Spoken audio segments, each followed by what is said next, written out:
Abroad Pod. Hello, listener, and thank you so much for joining us on this 48th edition of the Teaching Abroad Pod. I'm your host, Rowan Lomas, and joining me this week as co-host is my colleague, Ashley, from our operations department. How are things going with you, Ashley? Good, thank you. I'm getting all the back to school feels this week. How about you? For sure. The kid is being retrained to wake up early, and a new lunchbox and backpack magically appeared recently. I'll be honest, Aurora is definitely the driver of all this back to school stuff, but I can see that things are happening in that regard. But as you know, we have an upcoming interview with someone who has previously taught in Japan. In fact, she's still teaching there, so it must really have staying power for some traveling teachers. I remember when I was in Korea that there were some who'd be there like 1 to 3 years, maybe that was their plan. And then there were those who, I think that was their plan too, but they'd already been there for over a decade and might never leave, what you might call a lifer. So I was curious, what was the typical timeline of a foreign teacher in Japan when you were there? I guess it's kind of the same. In terms of current teachers, I would say it was a shorter gap, but I did have some coaches who had previously been teachers that had kind of established themselves more permanently in Japan. So they weren't teaching quite as much. It was more administrative roles, but that's definitely where they had started.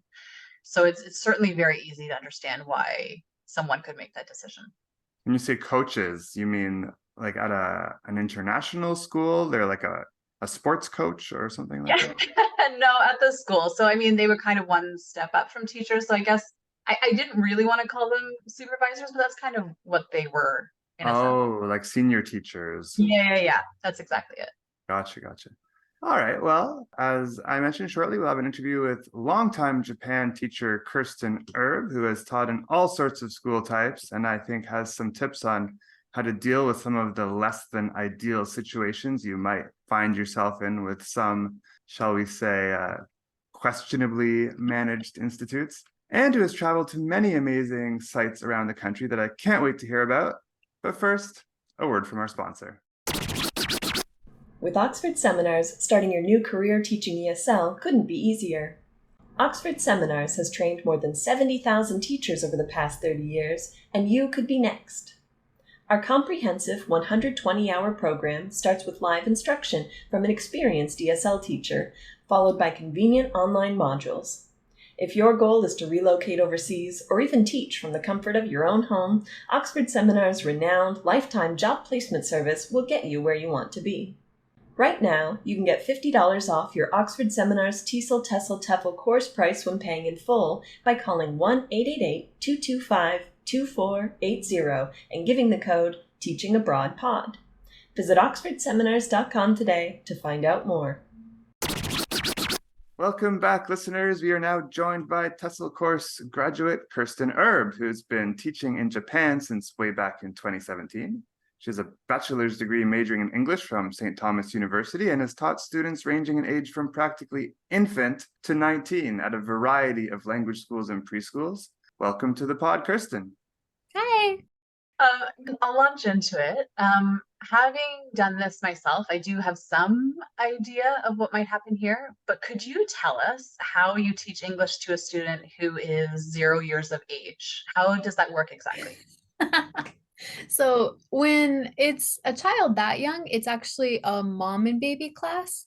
So the mom is in the classroom and the baby's 0. Like they're not even speaking in Japanese. So the class is mostly geared towards the mom. So we're teaching more language that the moms can use at home.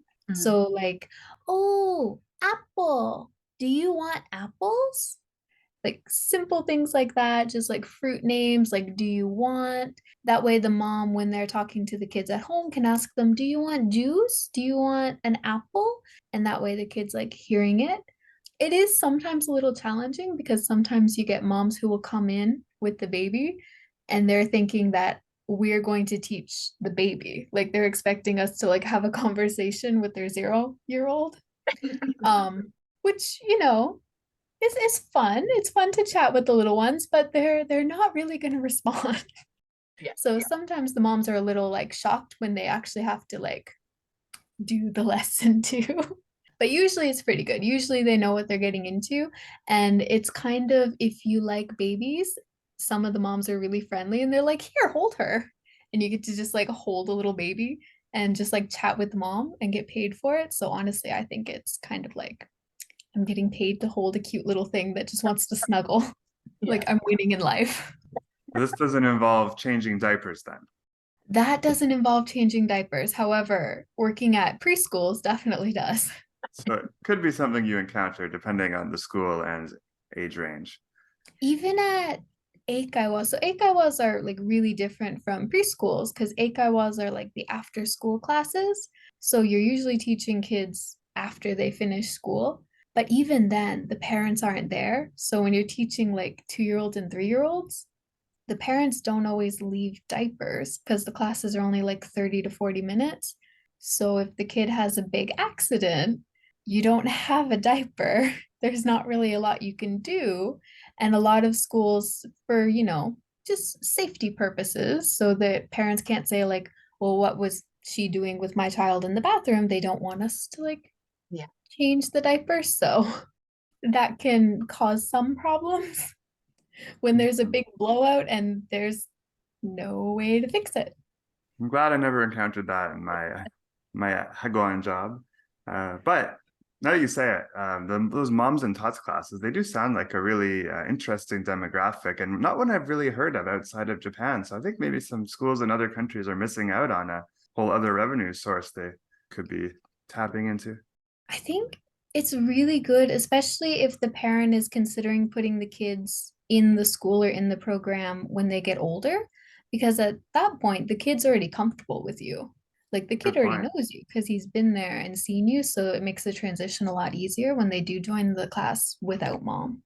Not so many teary outbursts at the door when they're being Yeah, dropped off because the it's first not day. like, who's this strange lady? It's, oh, I know you. So it makes things a lot easier. How And about the early teaching? exposure. Oh, sorry, go ahead. No, it's okay. I was just going to say the early exposure helps too to the language.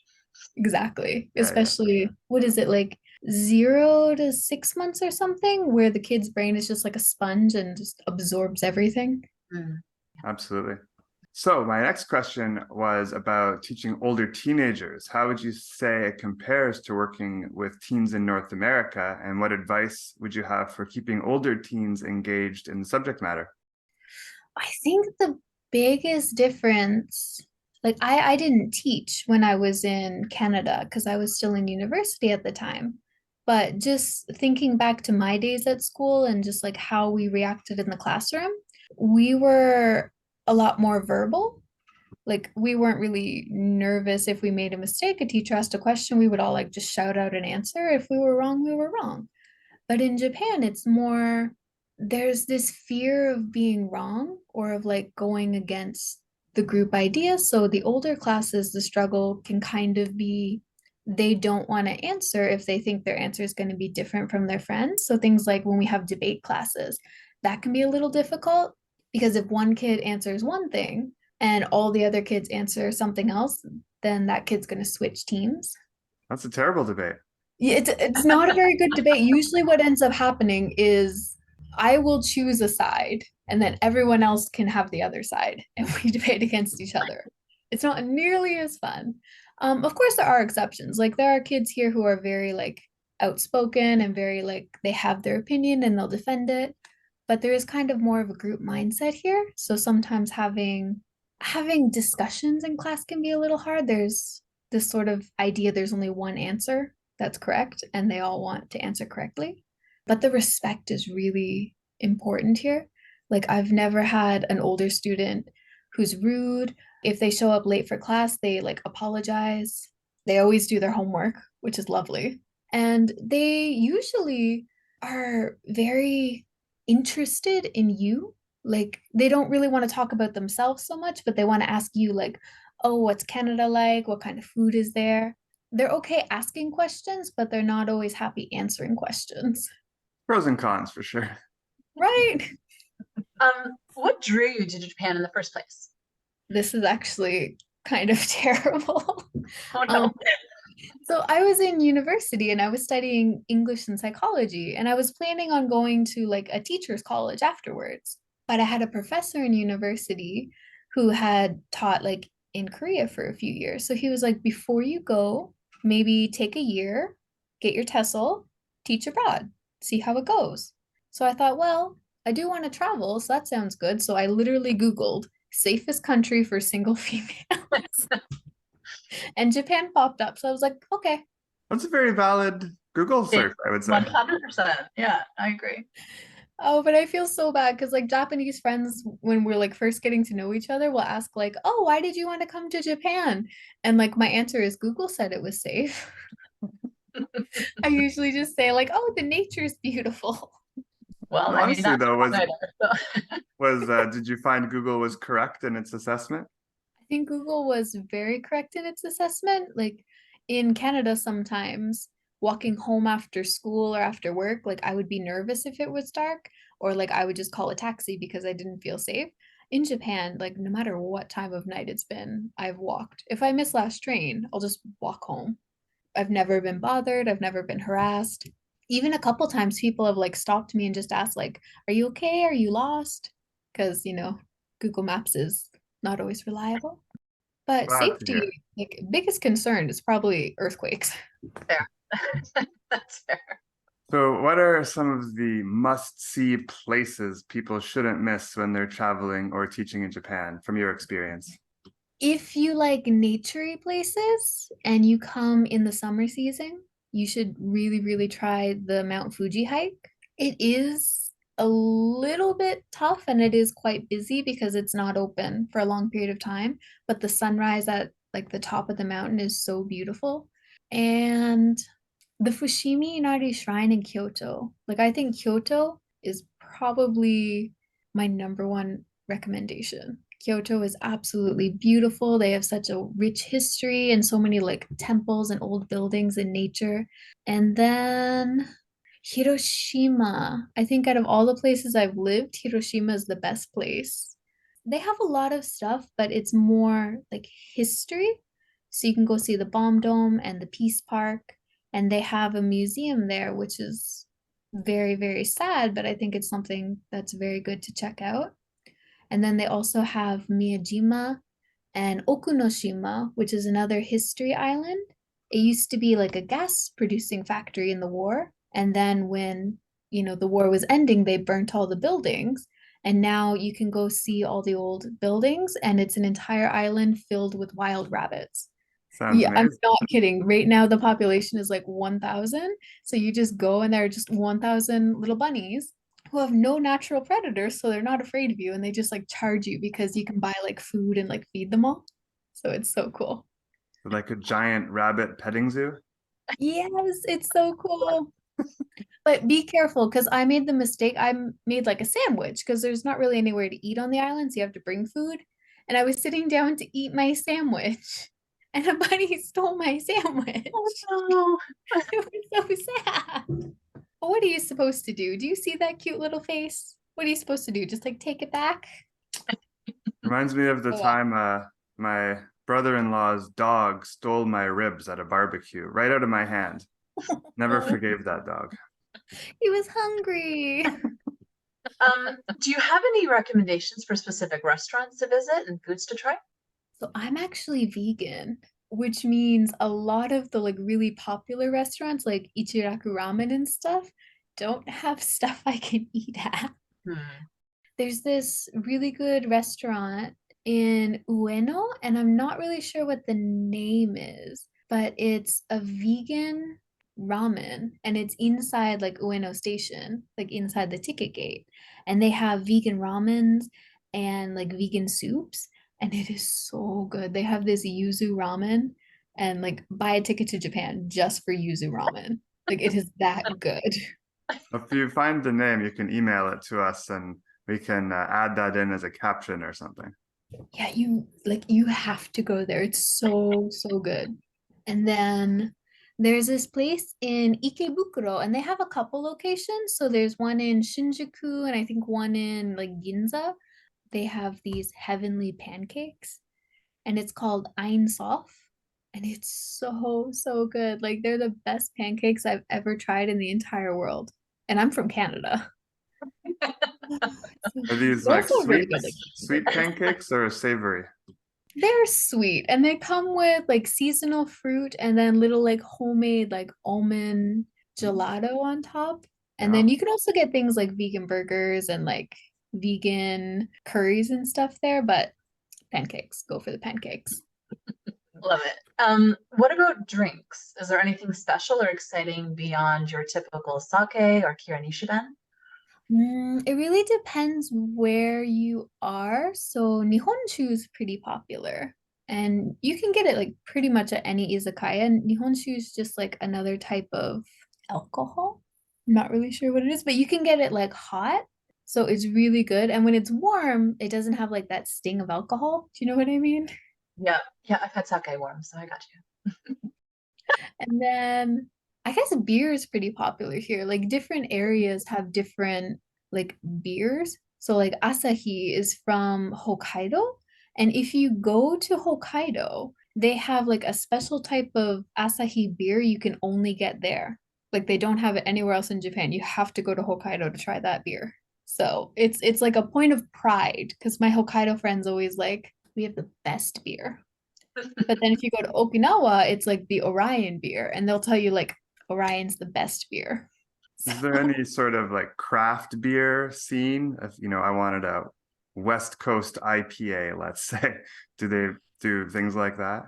Yeah, they have you'd have to Google where it is because I'm not really a huge drinker, but in Tokyo they have a whole bunch of like fancy bars, I guess you could call them. So they have places where you can get like imported beers and like IP beers and like home brewed beers. They also have beer gardens here. And then they also have these like sort of mixes. So it's like a cafe, but also a bar, and you can get alcoholic coffee, Hmm. which is fantastic. There's one in Shinjuku, but I haven't gone in. I have friends who go, but I'm not really much of a drinker. That's fair. So in a previous conversation, you mentioned some less than ideal situations you found yourself in with a school or maybe two you'd worked at in Japan previously. Would you mind elaborating on what kinds of things you would recommend people look to avoid once you know what to look out for and how best to rectify a situation like that? Always read your contracts like really, really carefully. If anything seems weird or off, kind of ask about it. So in Japan, they have like this national insurance. And basically, if you're working full time at a company, that company should be enrolling you in it. And that's like your pension, your unemployment insurance, your health insurance, like all of that. And if you're working full time for a company, you should be enrolled through that company. But some companies will try to do things so they don't have to enroll you. So I had one company where they actually put me and a few other employees on a different contract through a different company. Because if a company has less than 5 employees, they don't have to Mm. enroll you through it, apparently. Or that's what they told us when we like signed the contract. So we were like, oh, that's weird, but okay. And then later they switched us over and they're like, oh no, actually you have to be on like this company's contract and we're going to enroll you through like the real pension. So we're like, okay. But then like in our paycheck, it switched to all Japanese, so we couldn't read it. And there were a lot of charges coming out of it. And like we compared and like the charge amount was different for all of us. So it was really confusing. So for situations like that, there is a labor office, there is an English branch, and any questions you have about your contract or anything that's maybe a little iffy, they will look at for free. And if there is an issue, they will rectify it for free. So if someone tells you like, don't cause a fuss because you can't afford the lawyer, no, if it's something like that, it's covered for free. The other thing, be really careful of, they call them black companies here. Basically, companies that will kind of do stuff like that, where they'll try not to get you in the pension, or they'll like try to get you to work free overtime, or they'll like give you a workload higher than what was told to you during the time of your contract signing. So anything like that can be a red flag, and it's really important to know what your rights are. So definitely make sure you know where the labor office is just in case. I appreciate you sharing that insight, and I'm sure some of our listeners will as well who are thinking about Japan. It's good to know what to look out for before you're in that situation, so you have a plan of action. One question we always like to ask our guests who've taught abroad is, what advice would you have for people who are maybe on the fence about getting TESOL certified, wondering if it's really worth their time and money? I, for one, think it's worth the time and worth the money. I had a wonderful experience at TESOL. Like, I wish I could take the course again just because it was so fun. But I think if you're trying to use TESOL as a way to see the world, or do you actually want to teach? Because if you're going abroad and you're not actually interested in teaching, or you don't even want to like give it a chance, you're just sort of using it as a way like, oh, I want to see Japan. This is a way I can do it and get paid. I don't think it's going to be worth it, because if you're not performing well at work, your coworkers aren't going to like you very much. And that might sort of, dampen your view on the country and maybe, make you enjoy it a little less. But if you're actually interested in teaching, or at least trying teaching, I think it's definitely worth it. You learn a lot, and then it's a really good chance, especially if, like me, you were thinking of like actually going and getting your teaching license. That's a lot more expensive than your TESOL certificate.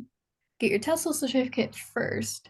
Try teaching abroad. If you enjoy it, maybe do it for a few years, and you can go home and like get your actual teaching license.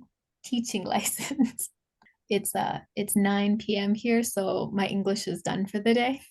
I appreciate you staying up so late to chat with us today. And No, from 9 p.m. on, it's like the workday's over, so now it's like Jinglish time, half Japanese, half English. I'm sure our listeners are glad you joined us as well to benefit from your experience and wisdom gained from teaching in Japan. So again, thanks so much, Kirsten. It was great to chat with you today. No worries. Thank you for having me. Before we go, we do have a little job placement update for those job seekers who may be listening. So you may recall back in episode 45, we had an interview with the founder of a great volunteer opportunity in Spain, and they're starting to interview now for January starts. It's only a 3-month commitment. They offer free room and board with a local host family, and it's really, in my opinion, a fantastic way for young up-and-coming teachers to gain valuable classroom experience while also experiencing that authentic Spanish lifestyle and getting to live in Europe, which a lot of people would love to be able to do. So as someone who lived with the host family as a volunteer myself in my younger days, I really can't recommend it enough. I don't think people realize what a life-changing experience that can be. Then over in Asia, employers are still looking for K-12 teachers for all over tropical Thailand, especially in Bangkok, as well as the central and northern regions. Contracts range from about 5 to 12 months in length, depending on 1-term or 2-term contracts. So it's another good one for people who want to go short-term as opposed to a full year. And pretty much all positions include a Thai co-teacher to assist with classroom management and lesson planning. So there's a lot to be said for teaching in Thailand for new teachers. Be sure to reach out to your job placement advisor for more details. Thanks as always for tuning into the Teaching Abroad pod. We're aiming to release new episodes monthly for the foreseeable future. If you enjoyed this episode, please be sure to like and subscribe and share with your friends. Remember, you can find us on YouTube, Spotify, and your podcasting app of choice. If you have any great ideas that you'd like to see in an upcoming episode, feel free to send us a message on Instagram or email us at teachingabroadpod@oxfordseminars.com. Thanks very much. See you next time. See ya.